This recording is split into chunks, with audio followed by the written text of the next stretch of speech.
18వ అధ్యాయము. గృహస్థాశ్రమమున విషయభోగములపై విరక్తి చెందిన మనసు కలవాడు పుత్రుడు కలిగిన తర్వాత వారి యందు గృహభారం నుంచి తన భార్యతో కూడా లేదా భార్యను కుమారుని వద్ద ఉంచి తాను ఒంటరిగా వనమునకు ఏగవలెను.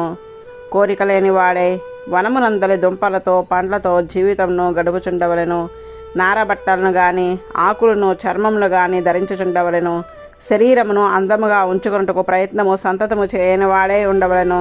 3 కాలముల యందు 3 పూటల స్నానము చేయవలెను. నేలపై పరుండవలెను. వేసవిలో అగ్నిహోత్రముల మధ్య ఎండలో ఉండవలెను.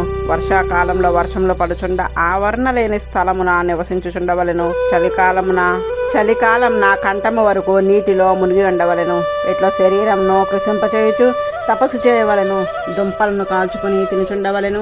ఏరుకొని తెచ్చుకొని నా ధాన్యమును దంచుకొని గాని రాతితో కొట్టుకొని గాని లేదా పండ్లతో ఒలుచుకొని నమిలి గాని తినవలెను. తన శరీర పోషణమునకు ఆవశ్యకమైన ద్రవ్యములను తానే సంపాదించుకొనవలెను గాని ఒకరు తెచ్చిన దాన్ని తినరాదు. అడవిలో దొరికిన ధాన్యములతో పండ్లతో చేసిన ద్రవ్యములతోనే దేవతలకు యజ్ఞాదులను చేయవలను గాని వానప్రస్థులో పశువును చంపి యాగము చేయరాదు. వేదములలో చెప్పిన అగ్నిహోత్రము, దర్శము, పూర్ణమాసము మొదలగు యోగములను వేదోక్తముగా ఆచరించవలెను. ఈ విధముగా ఏ కోరిక లేకుండా భగవదారాధన చేయుచు శరీర పోషణము చేసుకొనుచు తపస్సు చేసి కృషించిన శరీరమంతయో నరములు తేలి కృషించి నన్ను ఆరాధించి భగవాన్ని పొందును. ఏ ఫలమును కోరకుండా తపస్సు చేయవలనే గాని వానప్రస్థులే క్షుద్రములగు కామములకై తపస్సు చేయువాడు మూర్ఖుడు. శరీరము బాగా కృషించి తన కర్మలను తాను ఆచరించలేని స్థితి కలిగినప్పుడు అగ్నిని తన హృదయంను ఆరోపించుకొని లోనున్న నన్నే అగ్నిగా భావించి ఆరాధించవలెను.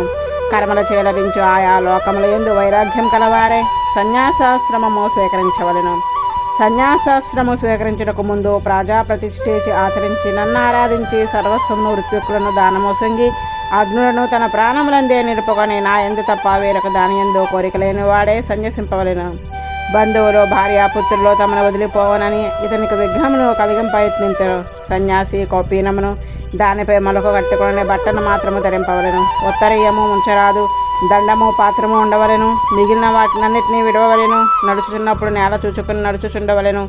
వస్త్రముతో వడబోసుకుని నీటిని త్రాగవలెను. స్వచ్ఛమైన వాక్కునే పలుకవలెను. మనసారా తలంచిన దాన్నే ఆచరించవలెను. మౌనము పాటించి వాక్కును నియమించవలెను. కామ్యకర్మలను విడిచి శరీరంను శిక్షించవలెను. ప్రాణాయామముచే మనసును దిద్దుబాటు చేయవలెను. ఈ విధముగా వాక్కును శరీరంను దిద్దుబాటు చేసుకున్న వాడు చేతితో దండము పట్టుకున్నంత మాత్రం చేత సన్యాసి కాదు. నిత్యము 7 ఇండ్లలో భిక్షమెత్తి లభించిన దానితో సంతృష్టి నొంది జీవింపవలెను. భిక్షమెత్తినప్పుడు ఉత్తమమైన ఆచరణ లేని సంస్కారహీనుల నుండి భిక్షను స్వీకరించరాదు. ఊరికి వెలుపల ఉండడి నీరు ఉండడి చెరువునకు గాని నదికి గాని వెళ్ళి అక్కడ ఆచమనము చేసి మౌనంతో తాను భిక్షమెత్తి తెచ్చుకున్న దానిని ఇతర భూతములకు కొంత పంచి ఇచ్చి మిగిలిన దానితో జీవింపవలెను. సర్వదా పరమాత్మ యందే మనసు నిలిపి ఆ అనుభవమే ఆనందముగా ధైర్యము కలవాడై సకల పదార్థములకు భగవదాత్మకంగా చూచుచూ వసించు ఉండవలెను. నిర్జనమగు ప్రదేశంలో ఉండవలెను. నా యందు భక్తితో మనసు పరిశుద్ధమై ఉండవలెను. ఆత్మలన్నీ జ్ఞానరూపములే అని ఎరుంగవలెను. బ్రహ్మ వ్యాపించి ఉండని వస్తువేదియో లేదని భావించుచుండవలెను. బంధమును గూర్చి మోక్షమును గూర్చి సంతతము ఆలోచించుచుండవలెను. ఇంద్రియముల విషయముల నుండి మరొకటే మోక్షమనే గుర్తించవలెను. కామక్రోధ మదమాశ్చర్యములను అరికట్టుకొని నాయందే భక్తి కలిగి నన్నే తలంచుచు నీచముగు కోరికలు లేనివాడే ఎలవేళ మనసులో సుఖమనే అనుభవించుచున్నవాడై ఉండవలెను. పట్టణములలో గ్రామములలో సాత్విక జనులు ఉండే ప్రదేశములలో ప్రవేశించుచు పుణ్యదేశములు యందు సంచరించుచుండవలెను. వానప్రస్థావమున ఉన్న వారి నుండి భిక్ష స్వీకరించుట ఉత్తమము. సాత్వికమైన వారి అన్నము తినుటచే మనసు పరిశుద్ధమగును. కనపడి శబ్దాది విషయములను నిలకడలేని వానిగా భావించుచు కోరిక లేని వాడే ఉండవలెను. ఇంద్రియ వ్యాపారంలో ప్రకృతి పరిణామముగు శరీర బంధం చే ఏర్పడినవని ఎరింగి వాటిని స్మరింపరాదు. శాస్త్రోక్తకముగా ఆశ్రమ చిహ్నములను వీడినవాడు భ్రష్టుడగును. జ్ఞానము కలవాడైనను బాలుని వలె మానవమానములకు చలించిన వాడై ఉండవలెను. నేర్పు గలవాడైనను పిచ్చివాని వలె ఆడుకొనుచుండవలెను. అన్నయూ ఎరింగిన వాడు ఏమియూ ఎరుంగని వాని వలె మాట్లాడుచుండవలెను. శుష్కవాదములను వాదోపవాదములను చేయరాదు. వాదములలో ఒక పక్షం తనకు అభిమతమును బుద్ధి ఉండరాదు.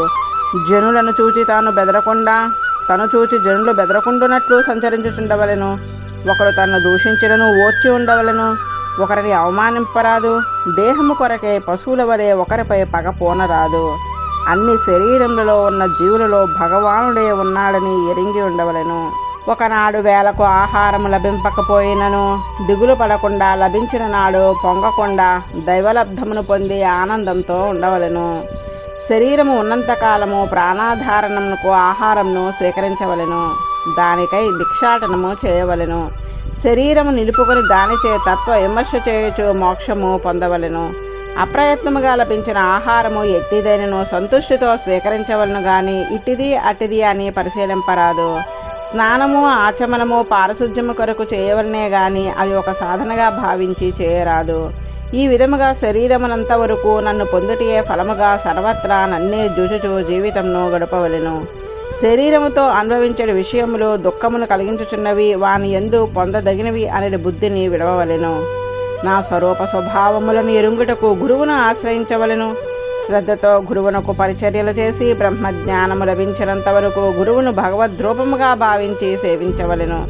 ఇంద్రియములను మనసును నియమించుకొనలేని వాడే బుద్ధి సంతతము విషయముల వైపే తీవ్రముగా ప్రసరించుటచే జ్ఞాన వైరాగ్యములు కలుగుక త్రిదండమును ధరించి ఆశ్రమమును స్వీకరించిన వాడు ఆత్మవంచనమును భగవద్వంచనము చేయువాడే అగును. మనసును అంటిన రాగము ద్వేషము అనడి కషాయము వదలకపోవటచే ఐహిక ఆ మూష్మికములకు రెండిటికి దూరమైన వాడు అగును. 4 ఆశ్రమముల వారికి ప్రధానముగు ధర్మములను ఎరుంగవలెను. సన్యాస ఆశ్రమమున ఇంద్రియ జయము, అహింస, తపస్సు, ఆత్మ పరమాత్మ స్వరూపజ్ఞానము ఆవశ్యకములు. గృహస్థునకు సకల భూతరక్షణము, పంచమహాయజ్ఞ ఆచరణము, బ్రాహ్మణులను ఆచార్యులను సేవించుట ప్రధాన ధర్మములు. బ్రహ్మచర్యము అధ్యయనముతో తమస్సుతో సాగవలెను. గృహస్థు కూడా బ్రహ్మచర్యమును పాటించవలెను. అనగా నిషిద్ధమగు కాలము యందు స్త్రీ సేవనము మాని ఉండుటియే బ్రహ్మచర్యము. అన్ని ఆశ్రమముల వారికి శౌచము, సంతోషము, భూతదయ, భగవదుపాసనము అత్యంత ప్రధానములు. ఈ విధముగా తన వర్ణమునకు తగిన స్వభావమును కలిగి ఉండి జీవనమును నడుపుకొనుచు ఆయా ఆశ్రమములలో చేయదగిన కర్మలను చేయువాడు సర్వభూతముల యందు భగవద్భావనము కలవాడై భగవద్భక్తిని పొందును. ఉద్ధవ, అట్టివాడు సర్వ జగత్ సృష్టి స్థితి లయ కారణము సర్వలోక నియామకమగు బ్రహ్మను భక్తితో సేవించి నన్ను పొందును. తన ధర్మములను తాను ఆచరించిన నాడు నా యథార్థ స్థితిని ఎరింగి జ్ఞాన విజ్ఞానములు కలవాడై విరక్తుడై నన్ను చేరును. సర్వధర్మములను సకల ఆచారములను తాను ఆచరించువాడు నా యందు భక్తి కలవాడై ఇండునిచో ధర్మానుష్ఠానము చేతనే మోక్షము నొందగలడు. 19వ అధ్యాయము. భగవానుడు మరలా ఉద్ధవునితో ఇట్లు చెప్పుచున్నాడు. తనకు విహితమైన వర్ణాశ్రమ ధర్మములను ఆచరించుచు గురువు ద్వారా బ్రహ్మస్వరూపమును దాన్ని పొందడే ఉపాయమును ఎరింగిన వాడు వర్ణాశ్రమ ధర్మములు ఆచరించుటచే కలిగడి భక్తిచే ముక్తి నందునని ఇంతవరకు చెప్పెను. అట్లు భక్తి యోగమును ఆచరించుటకు శక్తి లేని వారికి న్యాసము లేదా శరణాగతి అనేది ఉపాయము కలదని వివరించుచున్నాడు. శాస్త్రములు చదివి లేదా పెద్దల వలన విని భగవత్ ప్రాప్తికి సాధనము భగవానుడే అని ఎరింగినవాడు ఈ లోకంలో కర్మలు చేయుటచే వచ్చిన ఫలము ఈ లోకంలో ఎట్లు నశించున్నదో అట్లే పరలోకమున లభించడి ఫలము కూడా అసత్యమే అని ఎరింగినవాడు కోరికల నుండి మనసును నిశ్చలముగా నిలుపుకొనగలవాడు అగును. ఈ శరీరము ప్రకృతి పరిణామముచే ఏర్పడినది అని ఎరింగి సకల చేతనాచేతనములకు శేషి అయిన అన్నిటిలో వ్యాపించి నియమించువాడు భగవానుడే అని ఎరింగి జ్ఞానస్వరూపముగు తన ఆత్మను భగవదధీనమై ప్రవర్తించుచున్నదని తన భారమును భగవంతుని యందే ఉంచవలెను. తనను రక్షించు భారమును భగవంతుని యందు ఉంచుటయే న్యాసము, అదే సన్యాసము అనబడును. విశ్వమంతయు భగవానునికి పరతంత్రమై ప్రవర్తింపజాలనదని ఎరింగిన జ్ఞాని భగవానుచే పొందవలెను అని నీ కోరుకొనును. తన శరీరమునకు చెందిన సుఖమును గాని తనను తాను ఎరుంగుటకు గాని ప్రయోజనముగా ఉండడు.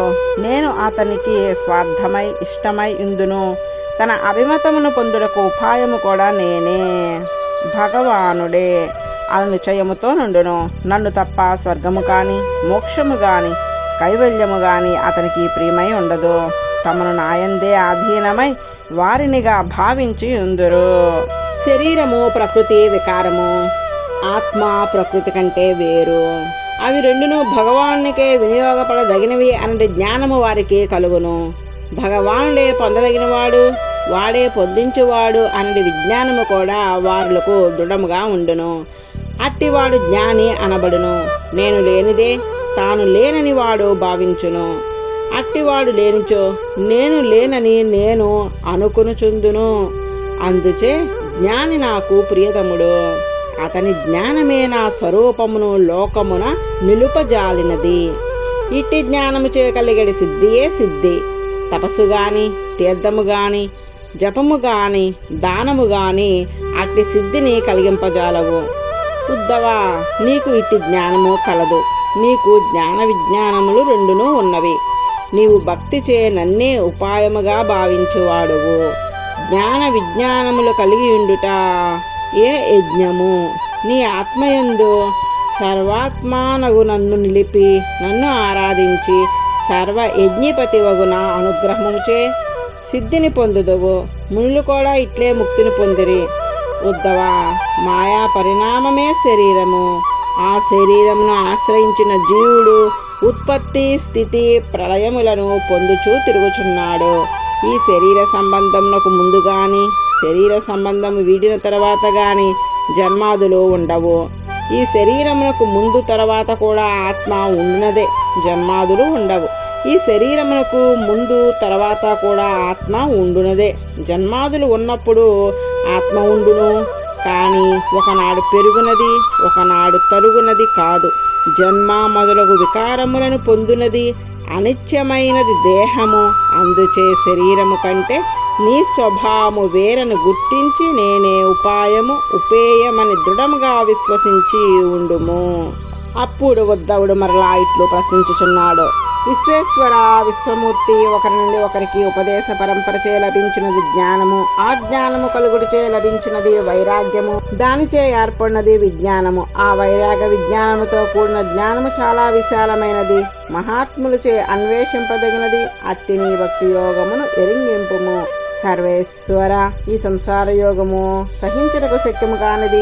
ఆధ్యాత్మిక, ఆది భౌతిక, ఆది దైవిక తాపముచే ఆక్రమింపబడి ఉంటున్నది. తాపత్రయము చేత తప్పించబడుచున్న జీవునకు నీ చరణారవిందములే మార్గమును ఎండలో నడుచుచున్న వానికి అతపత్రము వలె చల్లదనమును సంగి తాపమును ఉపశమింపజేయజాడినవి. నీ పాదద్వందము అమృతమును వర్షించుచున్నట్టిది. ఈ సంసారమునడి గోతిలో పడి కాలమనిడి పాముచే కరవబడి క్షుద్రమగు ఇంద్రియ సుఖములచే కాంక్షించుచు దేవనమగు తృష్ణచే తాపత్రయముచే తాపమునందుచున్న జనులను నీవే కృపతో కాపాడము. అట్లు కాపాడుటకు మహానుభావ, మోక్షం నందించే నీ వాగామృతులను నాపై వర్షించము. ఇట్లా ఉద్ధవుడు ప్రశ్నింపగా వాని ప్రార్థనను అంగీకరించి భగవానుడు ఇట్లు చెప్పుచున్నాడు. ఉద్ధవా, నీవు కోరిన ఈ రహస్యమును వెనక ధర్మరాజు ధార్మికాగ్రేసుడగు భీష్ముని అనుగ్రహించవలసిందిగా ఆర్థించినాడు. అప్పుడు నేను కూడా అచ్చటనే ఉండి దానిని వింటిని. భారత యుద్ధము సమాప్తము అయిన తర్వాత మిత్రుల యొక్క బంధువుల యొక్క మరణముచే మనసు కలతనుంది ధర్మరాజు భీష్ముని ధర్మములను అడిగి తెలుసుకొనెను. చివరకు మోక్ష ధర్మములను కూడా ప్రశ్నించెను. ఆ దేవవ్రతులకు భీష్ముడు చెప్పిన ఆ ధర్మమును, జ్ఞానమును, విజ్ఞానమును, వైరాగ్యమును, శ్రద్ధను, భక్తిని పెంపొందింపచేయును. ఇట్లు భగవానుడు దేన్ని ప్రమాణంగా స్వీకరించవలనో నిర్ణయించినాడు. భగవద్గీతలో కర్మయోగమును, భక్తి యోగమును కూడా తానే ఉపదేశించిన నాడు గాని వేరొకరు ఉపదేశించిరని ఉపదేశింపలేదు. తాను ఉపదేశించిన దానికంటే తన్ను ప్రేమించి తనచే ప్రేమింపబడిన మహాభక్తుల ఉపదేశమునే ప్రమాణముగా స్వీకరింపదగునని అన్నాడు. భీష్ముడు ధర్మరాజునకు ఉపదేశించిన దానిని తాను వింటినని ఉద్ధవునకు తెలుపుచున్నాడు. భగవంతుడు చెప్పిన దానికంటే ఇది పరమ ప్రమాణము. ఆనాడు భీష్ముడు ధర్మరాజునకు ఉపదేశించిన దానిని తాను వింటినని ఉద్ధవునకు తెలుపుచున్నాడు. భగవంతుడు చెప్పిన దానికంటే ఇది పరమ ప్రమాణము. కనపడుచున్న సర్వభూతముల యందు అనగా దేవ మనుష్యాది శరీరముల యందు 9, 11, 5, 3 నాతో కలిసి ఉన్న ఒకటి ఉన్నవని ఎరుంగుటయే జ్ఞానము. ఈ శరీరంలో శబ్ద, స్పర్శ, రూప, రసగంధముల జ్ఞానములు అన్నవి 5, మూత్ర పురుషోత్సర్గములు, ఆధాన ప్రధానములు, గమనము, మాట్లాడుట అనేది 9 భావములు, జ్ఞానేంద్రియ కర్మేంద్రియములు సాగుచున్నవి. ఆ భావములను సాగించడి కర్మేంద్రియములు 5, జ్ఞానేంద్రియములు 5, మనసు అనేది 11 ఇంద్రియములు శరీరంలో ఉన్నవి. పృథివీ, జలము, తేజస్సు, వాయువు, ఆకాశము అనే పంచభూతములు ఈ శరీరంలో ఉన్నవి. సత్వము, రజసు, తమస్సు అనే 3 గుణములకు శరీరము ఆశ్రయమై ఉన్నది. అట్టి శరీరమందు భగవానుతో కూడి వేరుగా ఉండక ఏకమై ఒకటి అనదగు ఆత్మతత్వం ఒకటి ఉన్నది. వీటిలో ప్రకృతి, పురుషి, యథాత్మ, వివేకములకు జ్ఞానమని పేరు. భగవానుడు వగు నేను ఉపాయమని ఎరింగి నన్ను ఆశ్రయించి నన్ను పొందుటే ఫలమని నిశ్చయముగా ఎరింగి దేహము జన్మస్థితి వినాశనములు నందునది అనియు ఆత్మ నశించినదయు ఎరుంగుట విజ్ఞానము. ఒక శరీరం నుండి వేరొక శరీరమును పొంది ముందు చివర మధ్యలో కూడా వేరు వేరు శరీరముతో చేరుచుండునో, శరీరము లేకుండా పోయినాడు కూడా ఏది మిగులునో అట్టి ఆత్మస్వరూపమును ఎరుంగుట జ్ఞానము.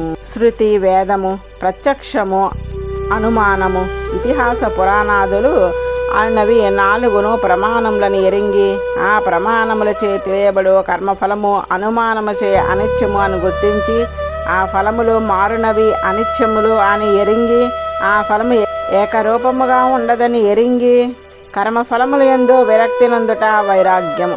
లోకములో కృష్యాది కర్మలచే లభించే ఫలము ఎట్లు కొంతకాలము ఉండిపోవునదో అట్లే వేద విహితములకు యజ్ఞాదులచే లభించడి బ్రహ్మాధిపత్యము వరకు గల అదృష్ట ఫలములు కూడా నశించినవే. అందుచే అమంగళములే అనగా దుఃఖమును కలిగించినవి అని జ్ఞాని ఎరింగి వైరాగ్యమును అలవర్చుకొనవలెను. వెనక నీకు భక్తి యోగమును గూర్చి పూర్తిగా వివరించితిని. అట్టి భక్తి కలుగుటకు కారణం లేవో వాణ్ణి ఇప్పుడు వివరించుదును, శ్రద్ధగా వినుము. అమృత తుల్యమగు భగవత్ కథాశ్రవణము భక్తి కలుగుటకు మొదటి సాధనము. భగవద్గుణములను ఆధారముతో కీర్తించుట, భగవానుని పూజించుట యందు ఆసక్తి, భగవద్గుణములను చేష్టితములను నిరూపించడి నామములతో భగవానుడు అనుగు నన్ను స్తుతించుట భక్తి కలుగుటకు ప్రధాన సాధనములు.